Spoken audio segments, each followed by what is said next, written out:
Hello, नमस्कार। स्वागत है आपका हमारे यूट्यूब चैनल पर। आज हम देखेंगे राजस्थान का इतिहास। राजस्थान के इतिहास में पुरातात्विक स्रोत जो शिलालेख, अभिलेख और प्रशस्तियाँ। शिलालेख, अभिलेख और प्रशस्तियाँ। तो शुरू करते हैं आज का वीडियो, आज का सेशन। अगर आपने चैनल को अभी तक सब्सक्राइब नहीं किया है तो चैनल को सब्सक्राइब कर लीजिए ताकि आपको ऐसे वीडियो मिलते रहें। तो शुरुआत करते हैं शिलालेख से।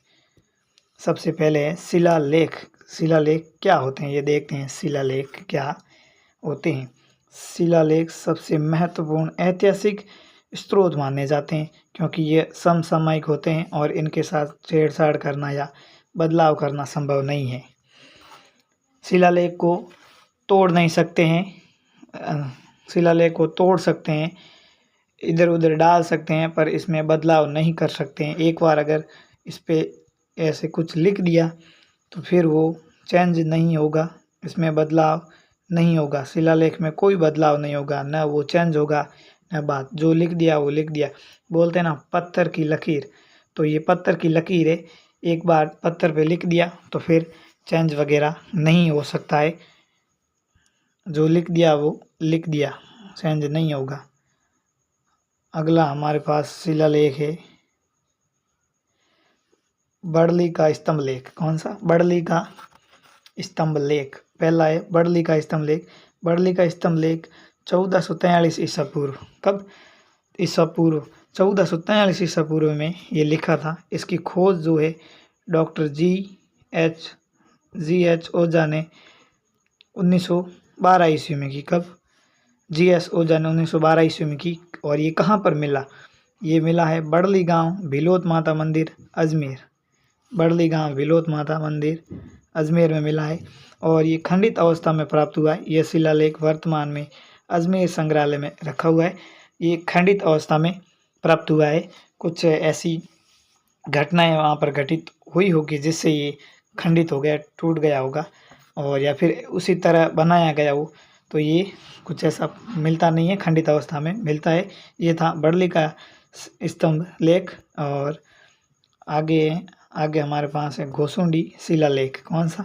घोसुंडी शिलालेख द्वितीय शताब्दी ईसा पूर्व। ये द्वितीय शताब्दी ईसा पूर्व में है। कहाँ? घोसुंडी गांव, चित्तौड़गढ़। ये मिला है हमें घोसुंडी गांव, चित्तौड़गढ़ से। इसकी भाषा जो है संस्कृत भाषा में ये लिखा गया है। और सर्वप्रथम ये किसने पढ़ा था? तो ये डी आर भंडारकर ने पढ़ा। सर्वप्रथम ये DR भंडारकर ने पढ़ा। वर्तमान में ये उदयपुर संग्रहालय में रखा हुआ है। वर्तमान में ये कहाँ है? उदयपुर संग्रहालय में रखा हुआ है। यह शिलालेख कहीं टुकड़ों में, कई टुकड़ों में टूटा हुआ है। कुछ टुकड़े उपलब्ध हुए हैं।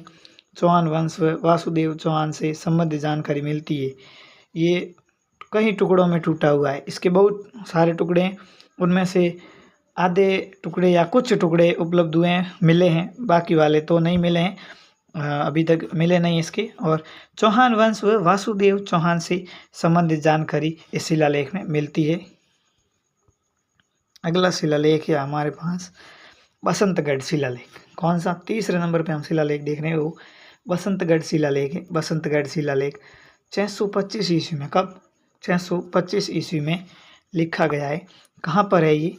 सेमकरी माता मंदिर, बसंतगढ़ शिलालेख, बसंतगढ़ सिरोही में। बसंतगढ़ शिलालेख बसंतगढ़ सिरोही श्यामकरी माता मंदिर में है। और ये लेख चावंड वंश के वरमलात नामक शासक के समय का है। किसके? वरमलात नामक शासक के समय का है ये लेख। और इस लेख में हमें सामंत प्रथा का उल्लेख मिलता है। किसका? सामंत प्रथा का उल्लेख मिलता है हमें। बसंतगढ़ शिलालेख 625 ईस्वी में मिला है। और कहाँ? श्यामकारी माता मंदिर, बसंतगढ़ सिरोही। ये लेख चावंड वंश के वरमलाद ने के समय का है। इस शिलालेख में सामंत प्रथा का उल्लेख मिलता है। अगला हम देखते हैं, ये जो अगला है हमारे सामने वो है सामोली शिलालेख। सामोली शिलालेख अगला हम बसंतगढ़ शिलालेख के बाद हमारे पास है वो है बसंतगढ़ सामोली शिलालेख 646 ईस्वी में। कब? 646 ईस्वी में। इसकी भाषा जो है वो संस्कृत भाषा है। ये कौन सी भाषा में उत्कीर्ण है? तो ये संस्कृत भाषा में उत्कीर्ण है। और इस शिलालेख में मेवाड़ के गुहिल वंश की जानकारी मिलती है। किसकी? मेवाड़ के गुहिल वंश की जानकारी मिलती है। वह जावर के निकट तांबे व जस्ते के खानों का काम भी इस युग से प्रारंभ हुआ होगा, ऐसी जानकारी मिलती है। जावर के पास तांबे और जस्ते की खाने इस हिसाब से मिलता है। खानों का काम भी इस युग से प्रारंभ हुआ होगा, ऐसी जानकारी मिलती है।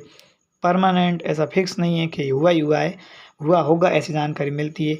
और गुहिल राजा शिलादित्य के समय का है। किसके? शिलादित्य के समय का है। गुहिल राजा शिलादित्य के समय का है।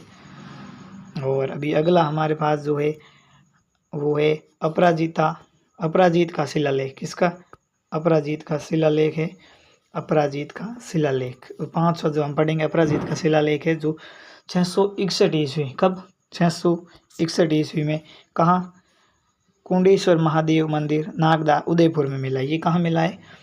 कुंडेश्वर मंदिर नागदा उदयपुर में मिला है। और वर्तमान में ये विक्टोरिया हॉल संग्रहालय उदयपुर में रखा गया है। इस लेख में गुहिल वंश के शासक अपराजित के बारे में जानकारी मिलती है। इस लेख में गुहिल वंश के शासक अपराजित के बारे में जानकारी मिलती है। अपराजित शिला के लेख 661 ईस्वी में मिला है। आगे बढ़ते हैं। और अगला जो हमारे पास आएगा वो है मानमोरी शिलालेख या मानमोरी अभिलेख। मानमोरी अभिलेख हमारे पास है। मानमोरी अभिलेख 6 नंबर पे मानमोरी अभिलेख देखते हैं। मानमोरी अभिलेख चित्तौड़गढ़ में। मानमोरी अभिलेख चित्तौड़गढ़ का मानमोरी अभिलेख चित्तौड़गढ़ 713 ईस्वी में। कब? 713 ईस्वी। मौर्य वंश से संबंधित जानकारी मिलती है इसमें। किससे? मौर्य वंश से संबंधित जानकारी। इसमें चित्रांगद मौर्य का उल्लेख है जिन्होंने चित्तौड़गढ़ का निर्माण करवाया। चित्तौड़गढ़ का निर्माण चित्रांगद मौर्य ने करवाया, ऐसा उल्लेख मानमोरी अभिलेख चित्तौड़गढ़ में मिलता है। जब कर्नल टोड इंग्लैंड जा रहे थे तब इसे समुद्र में फेंक दिया था। कर्नल टोड ने इसे लिया था और जब इसे पूछा गया कि क्यों फेंका, तो जो कर्नल जेम्स टोड बोलते हैं कि हमारे जहाज़ में भार वज़न ज़्यादा हो गया था और संतुलन बनाने के लिए हमने इसे फेंक दिया समुद्र में। कहाँ? समुद्र में फेंक दिया, ऐसा बताया जाता है। और ये कर्नल टोड ने इंग्लैंड जा रहे थे तब समुद्र में फेंक दिया था और उन्होंने बताया कि ज़्यादा वजन होने के कारण हमने फेंक दिया था।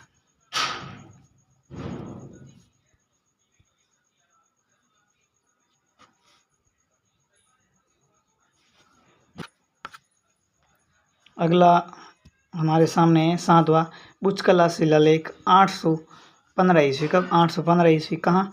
पार्वती मंदिर बुचकला गांव बिलाड़ा जोधपुर में। ये जोधपुर में ही है, हमारे जोधपुर बिलाड़ा में है। बिलाड़ा जोधपुर में, बिलाड़ा गांव जोधपुर में। और इसकी भाषा है ये जो संस्कृत भाषा में लिखा गया है। कौन सी भाषा? संस्कृत भाषा। यह लेख वत्सराज किसके? यह लेख वत्सराज के पुत्र नागभट्ट प्रतिहार के समय का है। नागभट्ट प्रतिहार के समय का है। और ये बुचकुला शिलालेख जोधपुर बिलाड़ा का है। आगे बढ़ते हैं हम। अगला शिलालेख है वो है घटियाला शिलालेख। कौन सा? घटियाला शिलालेख 8वां घटियाला शिलालेख 861 ईस्वी। कब? 861 ईस्वी। कहाँ? ये माता की साल जोधपुर में ही है। और इसकी भाषा जो संस्कृत में लिखा गया है। कुकुक के समय का शिलालेख है। किसके समय का है? कुकुक के समय का ये शिलालेख है। और ये लेख कुछ पद्य व गद्य में मिलता है। कुछ पद्य भाग में और कुछ गद्य भाग में मिलता है। इस शिलालेख में मंडोर के प्रतिहार शासकों के नामावली तथा उपलब्धियां मिलती है। नागभट्ट ने मेड़ता को अपनी राजधानी बनाया था। किसने? नागभट्ट ने मेड़ता को अपनी राजधानी बनाया था, ऐसा भी इस शिलालेख में मिलता है। और इस क्लास की अगर आपको PDF चाहिए तो हमारे इसी नाम से ऑनलाइन सवेरा नाम से ऑनलाइन सवेरा क्लासेस या ऑनलाइन सवेरा नाम से आपको टेलीग्राम पर मिल जाएगा। वहाँ पर इसकी हम PDF डाल देंगे। थोड़ी देर में PDF उपलब्ध वहाँ पर हो जाती है। तो PDF चाहिए तो वहाँ पे ज्वाइन कर लें टेलीग्राम चैनल। और हमारे इस चैनल को आपने अभी तक सब्सक्राइब नहीं किया है तो सब्सक्राइब कर लीजिए। ऐसे वीडियो आते रहते हैं और हम लाते रहते हैं। आप करोगे सब्सक्राइब तो और वीडियो लाएंगे। और कल इससे पहले हमने राजस्थान भूगोल का एक परिचय देखा था, वो आप अभी तक नहीं देखा है तो वो भी देख लीजिए। सभी एग्ज़ाम में काम आता है, ऐसा नहीं कि किसी एक एग्ज़ाम में आता है। और अगला शिलालेख हम देखते हैं। अगला शिलालेख है बिजोलिया का शिलालेख 1170 ईस्वी। बिजोलिया का शिलालेख जो है वो 1170 ईस्वी में, कब 1170 ईस्वी में लिखा गया है बिजोलिया का शिलालेख। और बिजोलिया का शिलालेख कहाँ से मिला? ये पार्श्वनाथ जैन मंदिर बिजोलिया, पार्श्वनाथ जैन मंदिर बिजोलिया से मिला। पार्श्वनाथ मंदिर की उत्तरी दीवार के पास एक चट्टान पर उत्कीर्ण है। कब, कहाँ पे? पार्श्वनाथ मंदिर की उत्तरी दीवार के पास एक चट्टान पर उत्कीर्ण है। सांभर व अजमेर के चौहान वंश की जानकारी इसमें मिलती है। सांभर और अजमेर के चौहान वंश की जानकारी इसमें मिलती है। और आगे देखते हैं, अगला है हमारे पास चीरवा का शिलालेख। कौन सा? चीरवा का शिलालेख। चीरवा का शिलालेख 1273 ईस्वी। कहाँ? चीरवा गाँव उदयपुर। चीरवा गाँव उदयपुर में यह लेख जो है वो आपके, यह लेख वागेश्वर और वागेश्वरी की आराधना से प्रारंभ होता है। वागेश्वर और वागेश्वरी की आराधना से प्रारंभ होता है। और फिर इसमें गुहिल वंश बप्पा के वंशज पद्य सिंह, जैत्र सिंह, तेज सिंह और समर सिंह की उपलब्धियों का वर्णन है। बप्पा, गुहिल वंशी बप्पा के वंशज पद्य सिंह, जैत्र सिंह, तेज सिंह और समर सिंह की उपलब्धियों का वर्णन है। और ये तो हमने देखे थे शिलालेख। और बाकी अभी जो है एक इम्पोर्टेंट जो थे वो मैं आपके लिए लेकर आ गया। बाकी शिलालेख की मैन जो हमने किए कर लिए थे और इम्पोर्टेंट है कुछ वो लेके आ गए हूँ। ये सबसे पहला इम्पोर्टेंट वाला है वो है गंगाधर लेख 1443 ईस्वी में है। और ये कहाँ है? झालावाड़ का। कहाँ पर है ये? झालावाड़ में। झालावाड़ में। तो अब अगला देखते हैं, अगले इम्पोर्टेंट और कौन से हैं। अगले इम्पोर्टेंट में मैं लेके आया हूँ आपके लिए। इम्पोर्टेंट बताऊँ तो ये है दधिमती माता मंदिर शिलालेख जो 608 ईस्वी में मिला है। 608 ईस्वी में लिखा गया है। और ये नागौर में। कहाँ पर है? नागौर में। और ये है तीसरा और ये था दूसरा इम्पोर्टेंट लेके।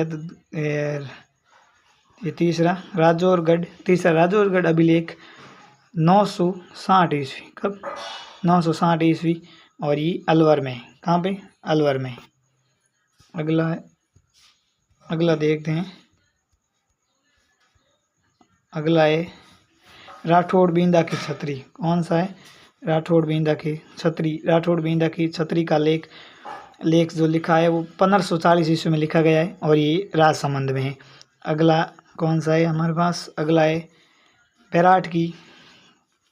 बैराट अभिलेख 1600 कब? 1686 ईस्वी में लिखा गया है। और ये कोटपुतली बहरोड है जो नए ज़िले बने वहाँ पर है, कोटपुतली बहरोड में। बैद्यनाथ मंदिर की प्रशस्ति 1719 ईस्वी उदयपुर में लिखी गई है। बैद्यनाथ की प्रशस्ति 1719 में लिखी गई थी और ये उदयपुर में है। और चैनल को सब्सक्राइब कर देना, वीडियो को लाइक कर देना। आज का सेशन हमारा यहीं तक रहेगा और नया वीडियो कल शाम को 6 बजे आएगा। और ये वीडियो आज है या अभी रात को भी आपके भूगोल का वीडियो आ सकता है। तो चैनल को सब्सक्राइब कर दीजिए और बेल आइकन दबा दीजिए ताकि सबसे पहले आपको वीडियो का नोटिफिकेशन मिल सके। धन्यवाद।